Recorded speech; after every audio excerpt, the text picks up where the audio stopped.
Hey there, internet friends. Welcome to another episode of That Nerdy Site Show, a weekly podcast where the team members from That Nerdy Site get together to talk about our lives and all of the nerdy things we love about them.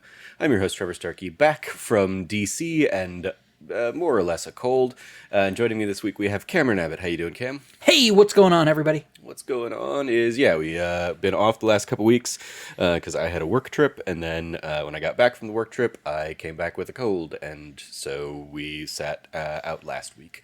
But we're back to kind of catch up on some stuff, and hey, fortunately, the bulk of my time during that window was like playing Stardew, which I'm not going to necessarily go and dive in and talk about again. But I did check out, starting today, the Stardew-like Fields of Mistria, so I'll talk a little bit about that. Meanwhile, Cameron has been playing Cult of the Lamb, Monster Hunter now, and Against the Storm, so we'll share some thoughts on those games as well. If you like what you hear, please remember to like, subscribe, rate, review, share the podcast with your friends, all that fun stuff. So yeah, Fields of Mistria. I feel like I heard our friends over at Kind of Funny talking about this a week or so back, and I've seen like more and more people in our circles kind of start sharing pictures and images of it, and it's a Stardew like early access by the developer NPC Studio on Steam. When I first looked at it, God, it might have been actually before my trip, because I was looking at it and seeing like the potential of like loading it up on my Steam Deck, but it was at that time not rated for Steam Deck, and I was like, all right, I'm not going to try it, and I'm not going to deal with that. But today when I checked it again, it was registered as great on Steam Deck. So yeah, I loaded it up and spent some time this afternoon playing it. It early access gives me immediately like, okay, I know I'm gonna run into like the same thing we ran into with like Coral Island a while back. Yeah. Back when we both played that one in early access. But it doesn't look like I'll get there anytime soon. I've only played about half of the first season, and it's pretty much what you would expect. Pixelated art style kind of vibes with like the character models being a little bit more anime than maybe pixel art or the very Disney aesthetic that like Coral Island had. You're in a little magical town, Mistria, and basically you are given, you're an adventurer who's given kind of the farmland based on the brother-sister duo of like the money of the town, who are kind of like the joint mayors of the town kind of vibe thing. They're basically, the town has just suffered an earthquake, and its ranking in the community has kind of fallen, and you are tasked with helping restore the rank and bring it back up.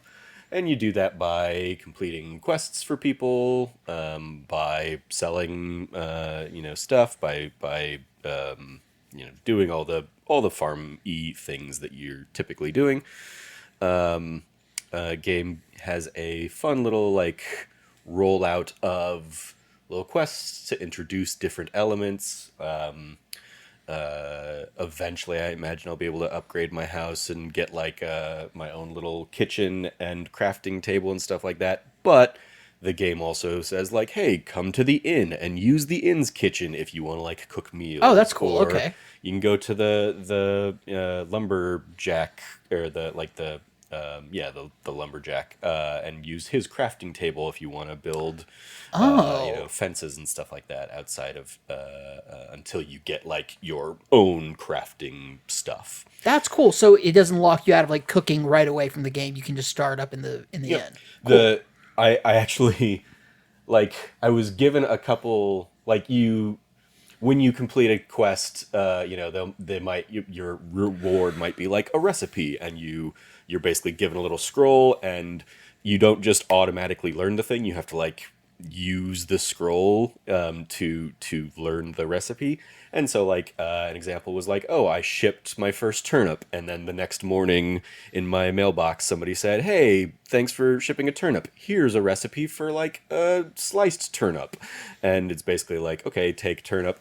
The cooking in this does have a time component to it. So it's not just Oh, like instant like it is in Stardew or like a Harvest Moon. It is like, hey, if you're going to cook this meal, it takes 10 minutes to cook this meal, and if you're going to cook like 5 of them, that's going to, bump up to 50 minutes, and you kind of have to like account for that in your day. Same with crafting. Crafting has a time component to it. interesting. Okay. So yeah, those are a couple of the extra like little things. Then they give you kind of some bigger tasks of like, hey, we need normally we like to have a big, event on Saturdays where, we bring in some out of town shops, and they kind of set up, and it's like the Saturday market. But Cool. the earthquake, took out the bridge, and so Ah, we need to restore the bridge. So we need X amount of wood and X amount of stone. Please help out. And I managed to actually get enough of that before even the first Saturday. So first Saturday came nice. around, and I had that. But yeah, it has like festivals and stuff like that, as you would expect. One cool little thing that is interesting to me is like every Friday night the whole town goes to the inn, and you can go into the inn, and like there will be like little different vignettes of, I guess not vignettes, but like everybody's in there. A handful of people are over at the bar, and you can go like engage with that, and there will be like a conversation of Oh, those people cool. at the bar that are having a thing. A handful of people are playing some like card games like poker or something like that, and then a handful are playing a D&D like, and so like they kind of talk about like what their characters are doing. And then the little children of the map, a la your little 10-year-olds or whatever, the really young ones. There's like 3 kids in the town. They're on like the second floor overlooking the inn, and they're planning a heist, and they want you to help out with the heist because they want to sneak into somebody's room, and something like that.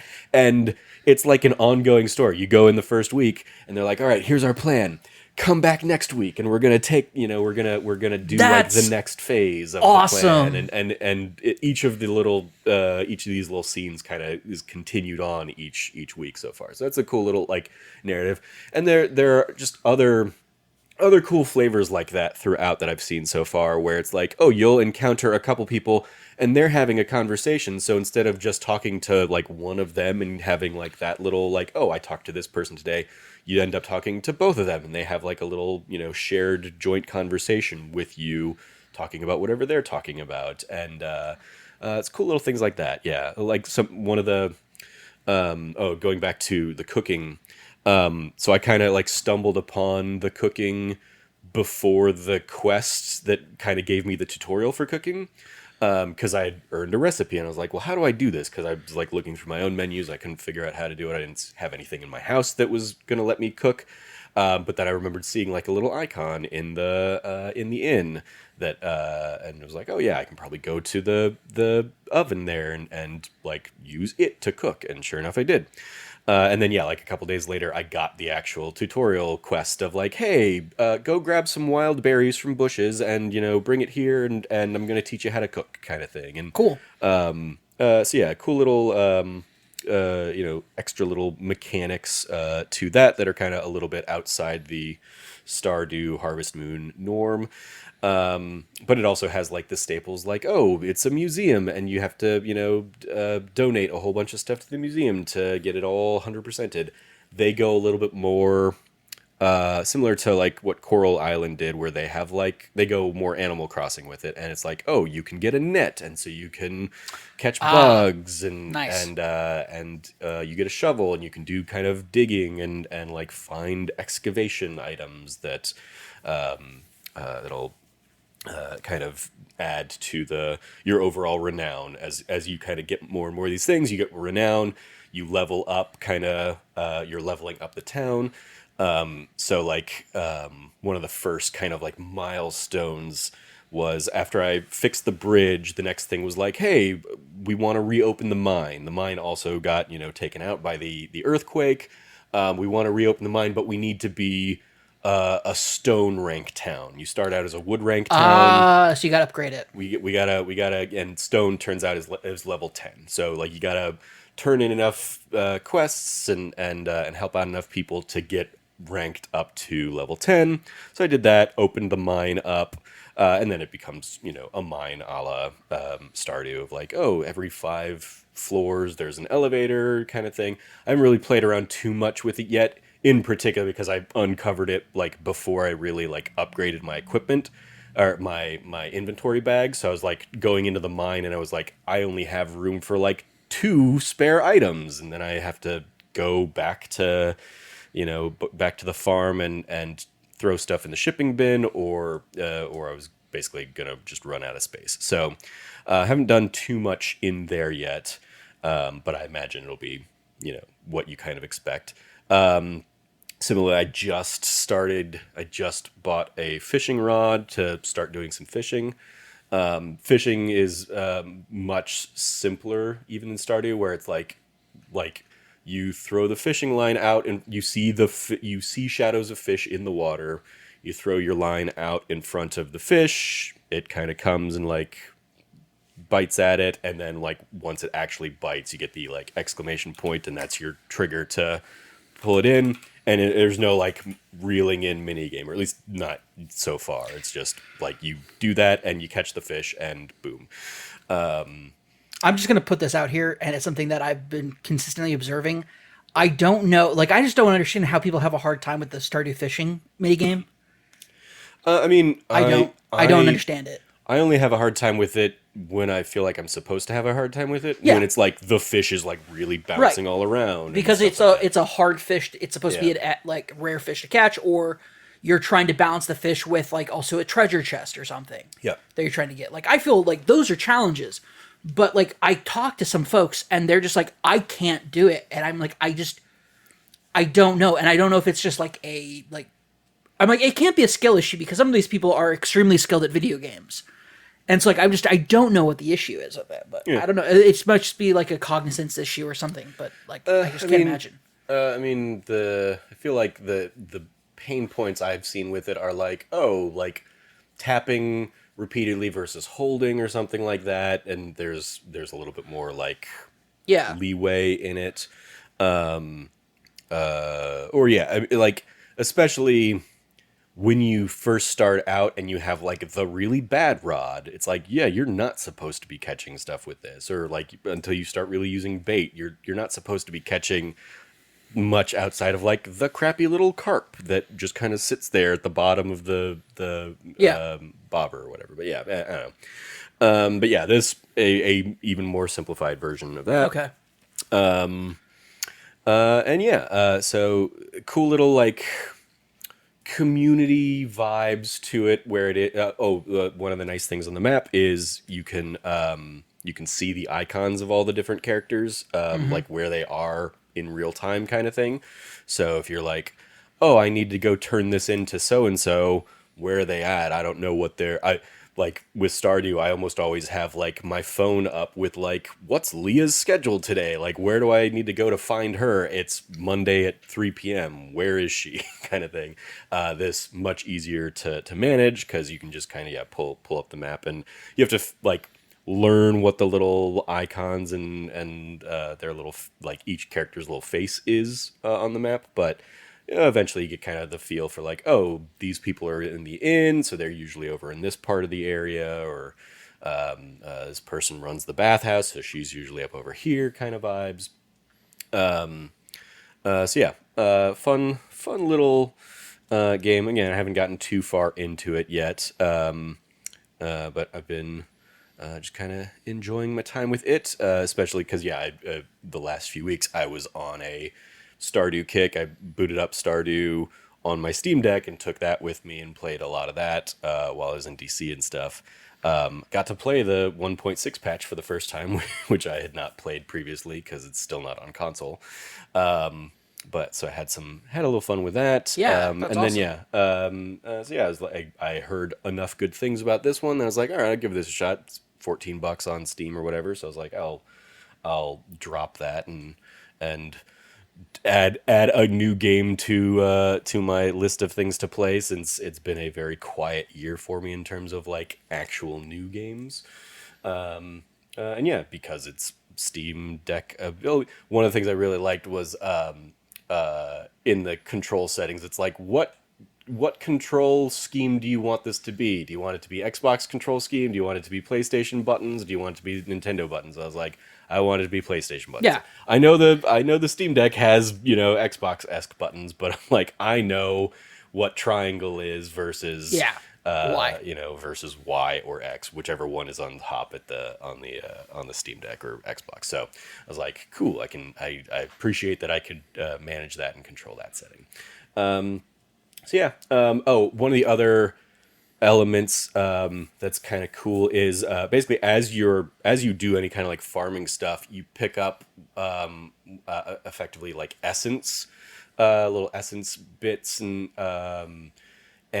those are effectively like experience points that you can put towards, like, after a couple days you unlock like this dragon shrine on your farm, and you can go over to the dragon shrine and basically like spend your essence points for like little skill perks, and there's like a little skill tree kind of thing, and it's like it basically like the various things you're gonna do on the farm, you'll level up the more you do them, a la Skyrim or something like that. So I'm like level 15 in farming now, and like level 3 in cooking or something like that.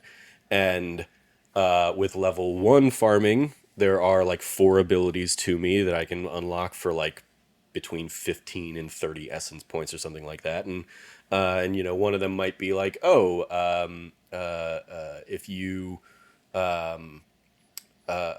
when you break a stone, you'll get, there's a random chance that you'll get an extra piece of stone instead of just one stone. Or when you break a branch, you'll get like an extra chance that there's going to be 2 sticks of wood there instead of just one, or something like that. So you can kind of like add little perks as you just do more and more. After you get to like level 15 in a thing, that kind of unlocks like a next tier of perks Nice. that you Okay. can Cool. kind of unload. And then there's like I don't know, at least 4 different tiers that I feel like I've seen. Haven't delved too deep into that, but kind of, yeah. So you can kind of like focus, and you can devote points to the things you want to devote to, like when I was doing some of the digging and like the like using the shovel to dig up like little artifacts and stuff like that. One of the perks was like, hey, you'll get a higher chance of unlocking or of finding like uncommon level perk artifacts now, kind of thing. And so it's like, okay, cool. Or there's like one of the areas on the map is like the Western Dig Site, and it's like it's this spot that is like designated for like, hey, there's gonna be a couple things each day that you can kind of dig up over here. And like one of the perks was like unlock another dig site thing in the Western Dig Site. So it's like, okay, now there's 3 things that I'm gonna find over there each day, and they might be things I already have, but they might not. So kind of playing around with that, and yeah, just kind of enjoying my time with the game so far. Fun little characters. The one little festival I've done so far was a little spring festival, and it was set up a few days before the festival. Somebody shows up on your farm, is like, hey, we have the festival coming up here on Wednesday. It's like Sunday.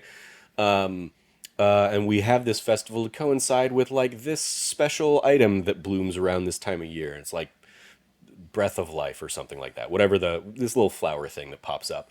And it's basically like, for the next few days, collect as many of those things as you can, and you're going to turn them in, and you're going to get a prize on the Wednesday festival kind of thing.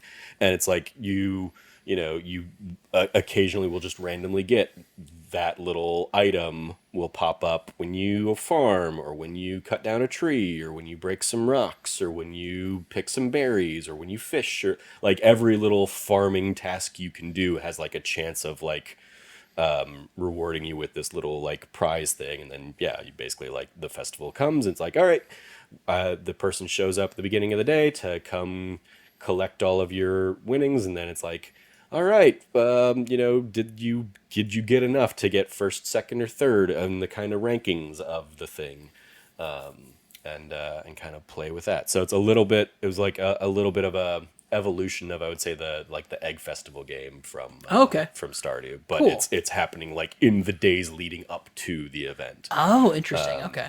So yeah, it was a cool little extra thing there. Yeah, just a fun little farming game so far.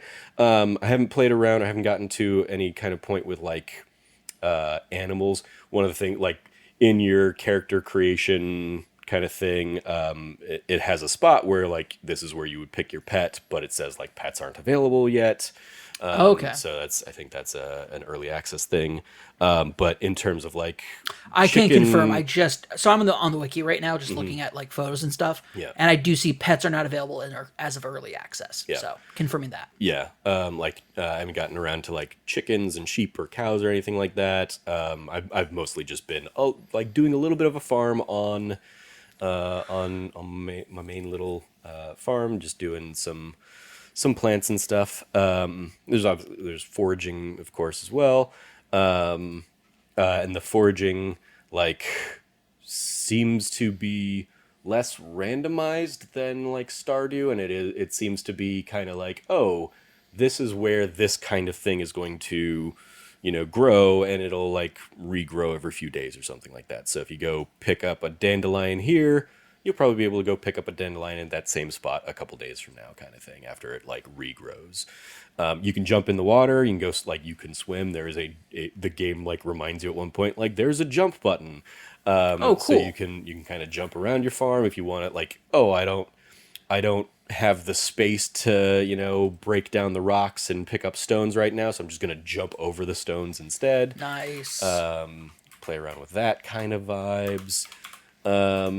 Yeah, I don't think I have anything else to really throw out there yet. I didn't do enough digging in the mines, but I imagine there's gonna be some kind of combat thing. Like the first thing you have is a sword, and it basically like doubles as your scythe. But I imagine it'll be more use when I'm actually digging in the mine and going down and facing off against little magical creatures.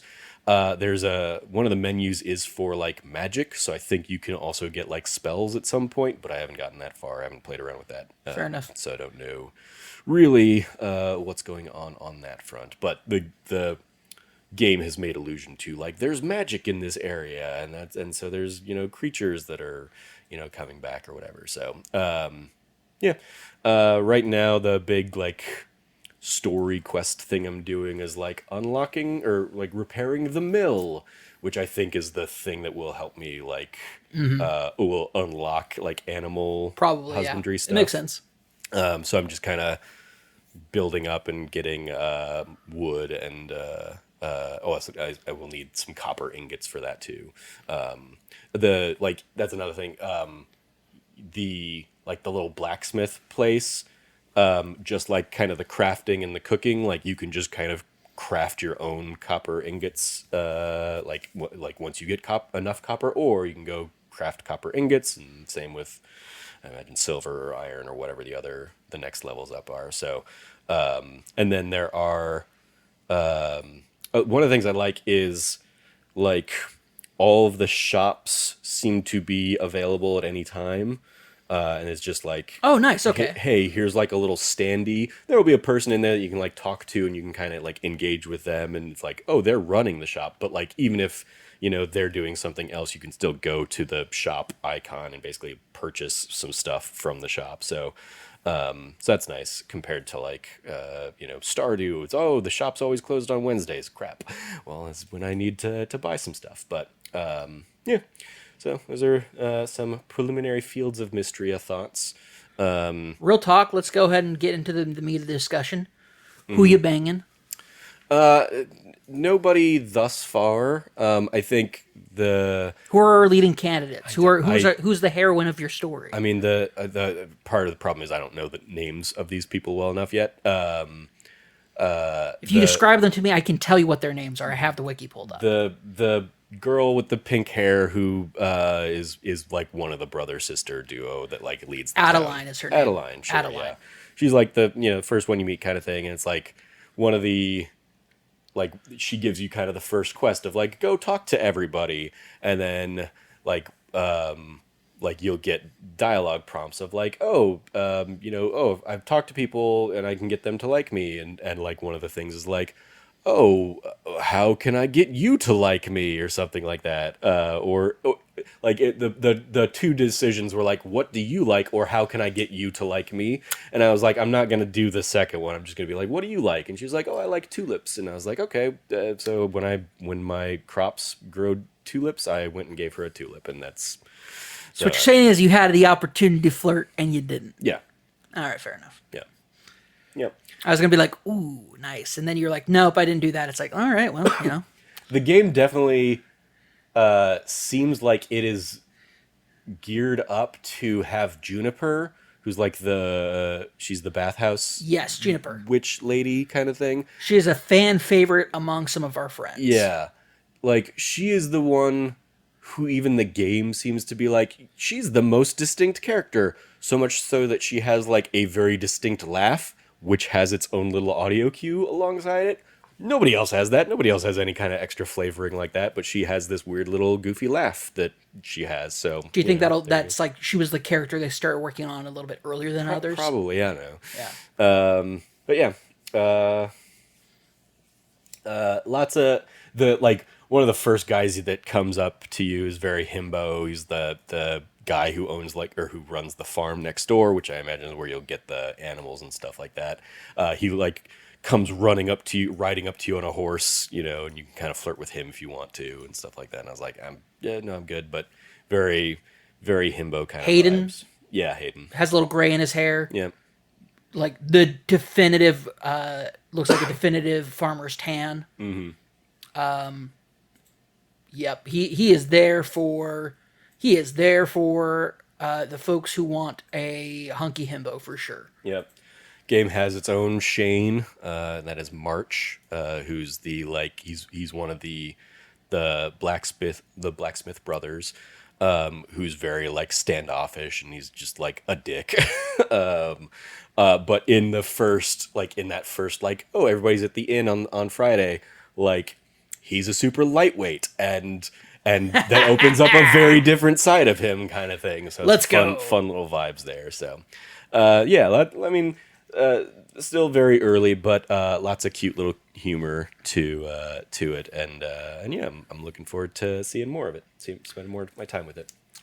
So yeah, interesting stuff. I'm digging a lot of cool stuff about this. It looks rad.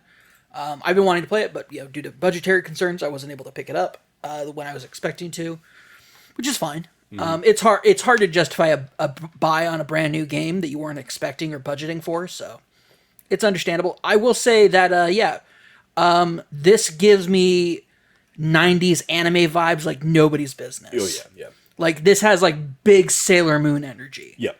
Outfits especially. One thing I did appreciate, I was going through some of the characters. Adeline, the gal you were talking about. They showed there's like a gif of like going through like between two outfits that she has, and it shows she has her nails painted to match her outfits. Nice. And I'm like, that is a detailed note that I appreciate. Also, it looks like there are different outfits per season that people wear. Yeah, characters have different outfits. I don't recall that being a thing in Stardew, but that's a thing in Stardew now with 1.6 at least. Yes, that is a brand. They have feature. Like a winter outfit too. Yep. Like everybody has a new winter outfit. That does touch on a lot of the rewards you get, either for like the town leveling up or just some of your early quests and stuff like that, are like customization things. And what I appreciate is, unlike Stardew, they don't take up like once you actually get into like gear and equipment, I'm sure there will, but at least for like the cosmetic stuff, you can just kind of change your look at any time. So like one of the first things I unlocked was like an adventurer's hood, and it's like, okay, you unlock it and it comes with like 5 different colors, and so you can kind of swap that out. Instead of the hat you maybe started with, you can throw on the adventurer's hood, or you can swap back to the hat. So there's been like a steady drip so far of like, oh, if you want to like customize your character and kind of play around. One of the other things, like the Saturday merchants that come in, like one of those particular merchants is like different hairstyles and stuff like that. So you can Yes. kind of add new hairstyles to the mix if you want to, spend some money on that. Um, Another one I think is like different recipes that you can buy, or somebody is different furniture you can purchase and stuff like that. So kind of fun little like, oh, those like the Saturday merchants are the like special rotating stock of things. They're gonna have different items each week when they kind of pop back up and stuff like that. So yeah, it gives you plenty of option for customization. I haven't really delved too deep into that. I've unlocked like, oh, I one of my prizes was like a stone bench, so I threw one of those out there Nice. on my farms, just kind of like a little aesthetic thing. One was like a stone chest, which is much more useful for me as I am a hoarder and was already kind of filling up the like baseline chest of things that they gave me. But yeah, just been enjoying my time with it. Looking forward to putting some more time into it and see kind of what we have it to look forward to in the days ahead. Oh, another thing I like Yes. each day, because this is always a thing I just fail miserably at. Like, but when you start a day, it'll tell you like, hey, this is whose birthday is today, so you don't have to like Oh, you don't have to nice. constantly be like memorizing or keeping looking at your calendar. They don't have a TV to get your weather forecast, but like after a few days, the witch at the bathhouse will send you a like crystal ball, a divining crystal ball that basically lets you identify what the weather tomorrow is going to be. So it's a fun little like different flavor of the like weather channel mechanic of these games. Yeah, just having some fun with it. So, any other questions or anything? No, I think I'm good. I'm very interested to see how this game develops over early access. So, yeah. Yeah, me too. Like I said, from what I've gathered, just like from some cursory like Reddit threads or something like that, it's like somebody's put 40 hours into it and they made it all the way to the end of the first year, and they didn't really, they saw like one placeholder line, and they said like the mines are full game will be like 100 level mine, and right now it only has 60 levels. Not bad. Characters you can't get past like the fourth heart of 10 in terms of like relationship building and stuff like that. So but yeah, should be fun, and hopefully, yeah, they're finding some good early success and buzz, and are able to kind of keep putting resources into it, and come up with their own little Stardew successor and stuff like that. So yeah, Hopefully, yeah. I feel like Stardew's really just been the king of the farming sim for the last, gosh, 5, 6 years, sure, yeah, and it's just dominated. I think there's been a lot of like attempts at like capturing that magic with like feel limited success. I'm yeah. curious. I kind of want to pop back into Coral Cove and see like how they've been doing on that. So Coral Island, yeah. Coral I mean, Island, Coral sorry. Island, they did their full release. From what I recall, it was a bit of a rocky release, a little bit more buggy than they probably would have liked, but hopefully they've been able to add some patches Yeah. to it and stuff like that. But yeah, it's definitely another potential option out there. I don't know if they're still like we played it in like Xbox preview program or whatever it was, Yeah, where that's they the it was that's the their question. Is the equivalent of like early access, and I don't know if it's like a if it's still a free option or if you would actually have to It is still a free drop some option. I money know on it that. The maybe. problem is that the people who are porting it are no longer in business. All right, yeah, that they were the one that that got bit by the humble bundle Yep. bullshit. Yeah, The humble bundle develop their humble bundle dev closure yeah, nonsense that like has left now these indie devs without console porters. They were one of them, and yeah. so I forgot that hit them. Yeah. yep, really sucks. Really sucks. Yep. Womp womp. I was watching a thing earlier today on TikTok of a podcast where they had two indie devs kind of like talk about the kind of the state of the industry right now, especially for indie developers. And they were talking about like the comparison between they're like it was in 2011 that I forgot what his name. He was a I think he was a butt muncher who ended up being like maybe a perv, But he was overall like a jerk in the industry. He made one of the early like Braid, I think is what he made. Oh, we're talking Jonathan Blow. Yeah, maybe. I mean, well, he did Braid, and then he did like The Witness. Oh, maybe not Braid. It was I don't know. Anyway, they mentioned they're like they kind of passed on like who the guy like more detail on the guy, but basically it was he talked about in 2011 the state of Japanese development was like really dismal and really not doing well. And they kind of said it's kind of really flipped now because of how bad layoffs have been in the last like 3 or 4 years. The one of the things interesting, especially at the end of last year, I remember funny enough listening to like a like NPR or like the daily podcast where they talk to somebody in the gaming sphere and reporting about, and they're like, well, what's the biggest issue? And they're like, it's the brain drain. It's the fact that you have extremely skilled people, programmers, artists, and stuff who are just leaving games development now and are just gone.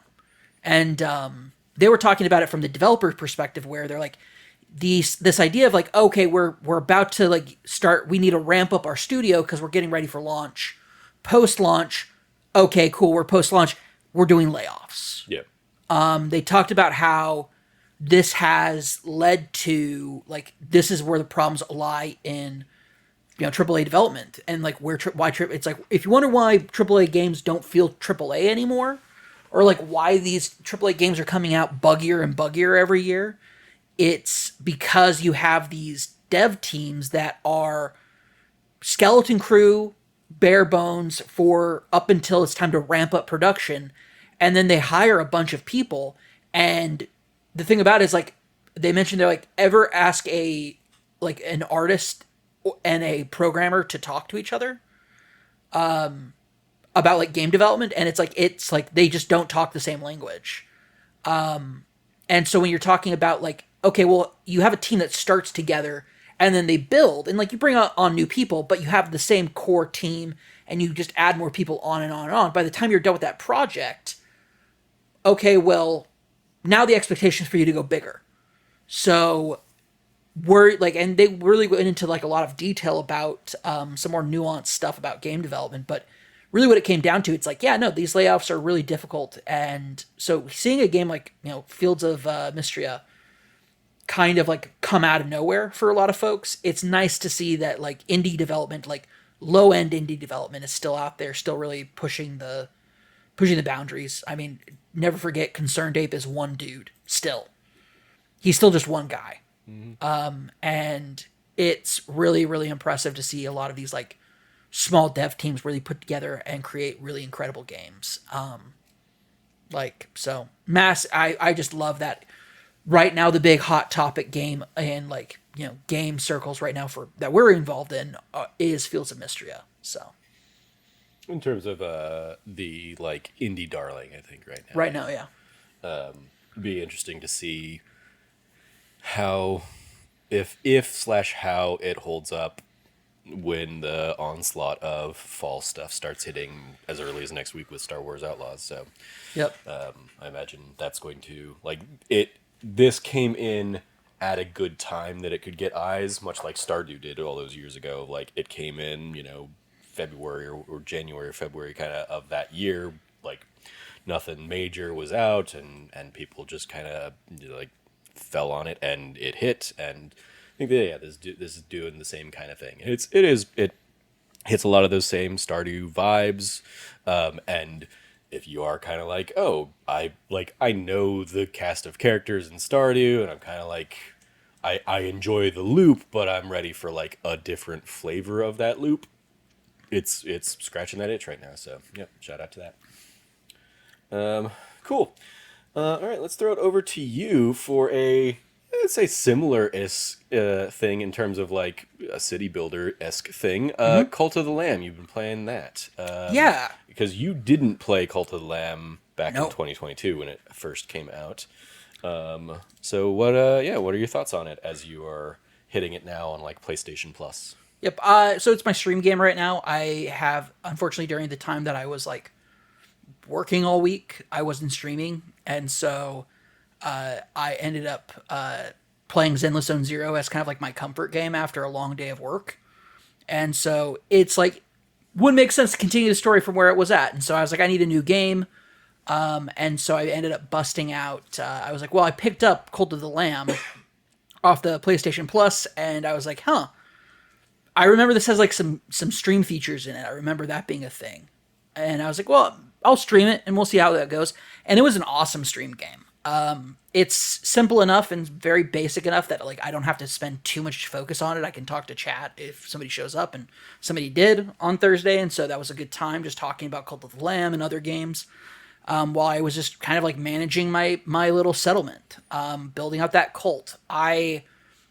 I'm really digging the like old druidic Celtic kind of folklore mixed with like some Lovecraftian cool like old gods shit. Like its vibe is immaculate. It's playful but at the same time dark and dreary. And it like every time it's like, oh, this is really cool or this is really fun, all of a sudden like a like eldritch god will pop up and like hold me captive and like berate me and be like, come challenge me. Combat's really intuitive. I have had just a blast playing it, especially the combat sections. I unlocked fishing recently on it, and I've been digging that fishing minigame. Also found out that there's another cult settlement near me that they're missing their leader, and so I'm like, that's a quest I have now. I have to go find their leader. What's going on with them? I also know that there's been like a lot of DLC stuff updated to it since it came out, so that's already baked into the version that I'm playing. Yeah. And so like my experience will be different than people's launch experience back in 2022. Yeah, very much so. I don't recall a second cult out there or a leaderless In the cult lighthouse. kind of thing. I don't know if that was the thing for you. Yeah, I don't recall. Yeah. Or And I recall the lighthouse. I don't recall there being like, there's a cult missing a leader out there or anything like that. But yeah, a lot of shout out to the fish that is pretending to be a fisherman. That is freaking hilarious. I had such a good laugh at that. But yeah, overall, I've just been having a wonderful time with the game. I enjoy picking up people's poop because it levels up my broom and my crown rather. sure. And I'm like, there's something nice about that. It's like, hey, this is a really, really tedious chore, but you get fast level ups on this thing to clean up. And I'm I dig that. That is a fun way of saying, hey, yes, are you picking people's poop? Yes, but it upgrades your crown, so deal with it. How big is your settlement so far? Oh gosh, I believe I'm at like 12. Okay. Are you playing around with like the fun that I had with that game? We talked about this a little bit last night off. You made me eat mic. poop. Made you eat poop? Did I make you eat poop? You did, because Frank said, I really want to see Cam eat poop. Yeah, the fun I had was like I named the cultists after that nerdy site friends or friends in the Kind of Funny community and online and stuff like that. And so yeah, like you were in there, Jazz was in there. Jazz definitely like told me to like sacrifice somebody. I think it was Kyle from 6-1 Indie at one point. But I need to do that. I'll rename some folks and do that. Like there's just fun stories that you can kind of play around with that. In like the game's always going to just kind of do the random like this person wants you to do this or wants you to sacrifice this person now or whatever. But I just had somebody say, I've always really wanted to eat poop. Can you make me a poop dish? Yeah. And I did that. And I had them eat it. And then they loved it. They got ill probably. They did not actually. Like it looked like they were going to get ill, but then they didn't get ill. I think they probably did. Because I don't think you can eat the poop dishes without getting sick. Oh, you know what? That makes sense. Also, I came back from like a long dungeon run and like everybody was kind of sick and like throwing up places. I was like, oh no. Oh, they've probably all eaten poop, yeah. No, so I had to clean up all the poop around. Yeah. I left them enough food. But what I'm saying, like, yeah, they pooped and they probably started eating their own poop instead of the food that you left them. Huh. I don't know, because there was still food when I got back, but maybe not. Maybe that was the case. Maybe they did eat poop. Yeah. All I know is that they were getting sick because there was so much poop around them. Yeah. And so I had to go clean up the poop, clean up their vomit. I've cleared out my entire area, so now I have to do like my own like shop, like rock chop, like or like rock mining and then my own like wood chopping. And I was Yep. like, I did not save the lumber for these to make these and get that going. So that's been rough. Oh. But I recovered from it, so I'm doing good now. Yeah, overall, I love it. Like I've been digging the hell out You of it. forgot like the first level of sustainability in these games of like, oh yeah, make sure that you're like like replenishing your own supply of stuff. Well, I didn't know that there was going to be like a wood chopping section. I just thought, oh, the trees are starting to come back, so they'll come back. I didn't realize that I need to like do my own farming for it, which is fine. Yeah. Because now I do have like a berry. I have like a berry farm. I Yep. have a. I love it because like I also can like drop seeds in there and they'll like seed it and then do that. But then I also have all the poop, and so I fertilize everything. Yep. It's great. I've been loving it. It's I'm stoked to stream sometime this week. Hopefully, Yep. hopefully I can stream / hopefully maybe I don't stream so I have work. But either way, I win. Sure. Because either way, I get to stream Cult of the Lamb or I get to work and make money. Yeah. Yeah. That was my number 5 game of the year that year. So shout out to Cult of the Lamb. Hope you have fun with it. And yeah, I mean, like I played it well before they threw in all the extra additions and stuff like that. And even when I played, I remember I encountered some kind of like not a full progression bug, but like I couldn't use some of like the miracles or whatever you can Gotcha. you start unlocking. Yeah, the rituals and stuff. Yeah, like some of those I basically got locked out of, soft locked out of because of like bugs and issues and That stuff like that. sucks. So it's like, well, I guess I can't do this thing anymore, but I'll keep playing. And I managed to like I made it through all of like the combat stuff, and I quote unquote beat the game. And but there's still obviously plenty of fun things to do, and just kind of the management sim side of it anyway. So Yep. yeah, shout out to Cult of the Lamb. Excellent. Well, also on the mobile side of things, you've been playing Monster Hunter now. Yes. Which I can. I just keep thinking of the like kind of funny ads for that of like Monster Hunter then, Monster Hunter now, or whatever, blah blah blah. And Yeah. like, oh god, they're It's very bad. They're very bad. They're so but bad. it's basically a Pokemon Go clone. Yeah, it's by Niantic, so same company that makes Pokemon Go. What I dig about it though is that there's no like resources that you need for dealing with the monsters. So it's not like, oh, I want to capture Pokemon. Well, I don't have any Pokeballs. Well, I have to spend money to get the Pokeballs. None of that. If there's a monster, I can kill it, and then I get stuff from it, and that's great. There's also like little minion monsters that you go around killing for like some basic materials. Cool thing about your Palico is that if I'm like driving around, I have it like on in the background on my phone, and so as I'm driving around, if I drive past a resource, my Palico will pick it up, and then it'll notify me, hey, your Palico's bag is filled. So I go into the game, I open my Palico bag, and I get all the resources that my Palico auto grabbed while I was like driving around. A lot of the monsters are in there. This is where it's going to be really funny. It is a smooth combat experience that's smoother than the actual Monster Hunter games. None of the weird kind of like combat weird wackiness that the Monster Hunter games are known for is there at all. It's all tapping and like moving like you do in like Pokemon battles and stuff. It's really solid. I really dig it. All the weapons have their own unique things going on with them, like they do in the base game. The sword and shield, if you hold down, you pop your shield up and you'll block something. And the cool thing is after you block it, if you attack right after you block something, you'll go into like a super attack. And so it's worth it if you're running sword and shield to do a block and then go into that super attack afterwards. So that's sick. I mostly run Charge Blade because I enjoy the hell out of that. Just doing just doing slashes with the sword and shield, comboing up into the giant, like the combat axe, and then having the combat axe slide into the great sword that you like just launch a massive attacks off with it. It's cool combos. Love the hell out of it. Also did the great sword. Thinking about maybe like creating a long sword and doing that if the challenge comes up. You get daily quests. You get like specialty quests. Right now there's the Mr. Beast tie-in, which feels like in poor taste with all the Mr. Beast allegations going on right now. So like it's like super weird for Kind of Funny to be like, hey, we're like Mr. Beast is teaming up with it. I'm like, Mr. Beast is in a lot of hot water right now for certain allegations. Granted, like you agreed to this deal and everything months ago. Yeah. And like So did Monster Hunter. yeah, so did Monster Hunter, and it's like, well, nothing you can do about it right now. Like shit's crazy. Like, doesn't help that like we know somebody like in the middle of that company and everything too. So I haven't been following too much of it. Like I've seen like, oh, there's like, allegations in terms of like, oh, it was hey, maybe it wasn't the great idea to do a Squid Game thing.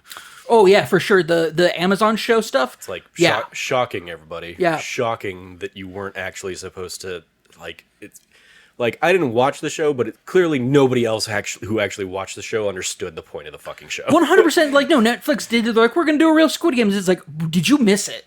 Yeah. The point of that, but so did Beast. Like Yeah. Mr. Beast did it like well before the like Yeah. Netflix one Yeah. version. I feel like that's what's been getting a lot of people, or like the whatever reality stuff he's been doing of like, oh, it was very dangerous and people's lives were threatened and blah, blah. It's like, yeah, what the fuck did you think you were signing all those legal disclaimers for? I'm sure. yeah, it's a whole thing. But then there's also like some like other stuff, like other alleged allegations about like his video and his company, his videos and his company. That's like there's been like a big thing coming up from ex-employees and stuff, and it's like I don't know, maybe some dude with like no experience running a company from North Carolina, where his mom is his like co-CEO. Maybe that's like there's been some like not great ideas made there, and that's fair. That's fine. Granted, I have not been following it too closely either, just because it's. Then I feel like we should probably Yeah, we'll move on. pivot away. I would say I'm going to say let's move on then from it, because I don't have much more else to say about it. I will say, yeah, Monster Hunter now has been freaking fantastic. Absolute blast with it. I love popping it up and like seeing what monsters are around. Really cool thing that they're doing is so like in Monster Hunter, there's the environments and different monsters are in different environments. And you think, oh well, we're in Phoenix, so everything's going to be a desert. Nope, where we live is a swamp. Like we are, our area right now, the environment we're in when I pop up Monster Hunter now is we're in swamp territory. So I get swamp monsters, which is cool. But if I'm at like one of like, so if I'm like substitute teaching at a school, I pop it open during lunchtime and all of a sudden I have like a whole new group. Like there's different monsters that could be appearing there. It's doing a really great job of really diversifying itself out there. And really enticing people to be like, yeah, move around. Because a lot of the monsters you see, like they're like the hunting grounds, quote unquote, for the monsters are all really close by each other. So you don't have to like travel long distances. So it really gives you the, one night there was a monster I wanted to get and it's like across like the way from us. And so I walked down there just to do it. And it took me like 5 minutes, got it, walked back while I was fighting the monster. By the time I got home, fight was over, but I got the materials that I needed for some cool gear. So enjoying the hell out of that. Is the game going to be doing any kind of like, or does it, I guess you wouldn't necessarily know now, but does it feel like they're going to do any kind of like tie into Monster Hunter Wilds? 100%. I believe they will. Yeah. Like, is it just going to be like, oh, here's an in-game event that's, Monster Hunter Wilds, or will your account be able to be like, oh, you've played Monster Hunter now? Well, here's a whole bunch of free stuff for Monster Hunter Wilds. Potentially both. Okay. I know for sure the first one. Absolutely, there will be. Yeah. They're doing like they do regular like specialty hunt events all the time. Since I've been playing for like 2 weeks, there's been no less than like 4 like specialty monster events that are like quote unquote limited time, but they're all in like a rotational aspect. So it's not like you have to wait like a year before you all of a sudden are going to be getting access to this next monster. It's just, and there's always the different, like Monster Hunter's been around for, 20 years at this point. And so they have several iterations of their classic monsters that are now being rotated through as special events. And it's a blast. I've had a lot of fun with it. So cool. All right, then let's wrap things up with Against the Storm. Tell me what this one's about. So this is a city builder that is also has a little bit of a survival aspect to it as well. Against the Storm is you are part of the world has come to a bad situation. And there are these apocalyptic storms. And you are from the only last city of civilization. Now, granted, this is far in the future, so there are like beaver people, lizard people, like different animal clans, including the human clan. And you are a viceroy chosen by the queen of the, I believe it's the Burning City, which is like the last city on Earth. You're giving commands from her to create settlements to push out to the point where you'll get to a device that will push back this like massive storm. Smoldering City. Smoldering City, thank you. The Smoldering City, yeah, the Queen of the Smoldering City. The Queen also is has a temper, and if you gain her ire by like not fulfilling your your objectives, it grows over time, and that's kind of like your limited mechanic of like how you could fail a settlement. Is she calls you back because you like she's displeased with your progress in that city, in that settlement. So she cancels that settlement and pulls you back and like admonishes you. Yeah, so far it's been really fun. It's got a 91 on Metacritic, and it's on Game Pass. So I've been playing it. I was like, listen, I've been thinking about pulling the trigger on downloading this for a while. It's free on Game Pass. I'm just gonna do it. I have no idea what year it came out. It's just been fun to play. So It's interesting because I looked it up and it's like initial release date October 18th, 2021. But then it's like Against the Storm is a 2023 city builder video game. And so I'm like, okay, so it's probably like early access in 2021 and then full release there in 2023. So, yeah. Yep. Cool. All right. Well, yeah, not a ton to chat about on that one, I guess. All right. Well, yeah, that'll do it for this week's episode. Thank you, Cam, for joining me and catching up on what we've been playing. You follow Cameron at Rev Cabot, 2 B's and 2 T's. Anything you want to give a shout out to there, Cam? Yeah, we've been killing it over on that D Plus show recently. And by that, I mean, we recorded a bunch of episodes earlier, and they've been scheduled to go out while you were out of town and stuff. But we recently just put out...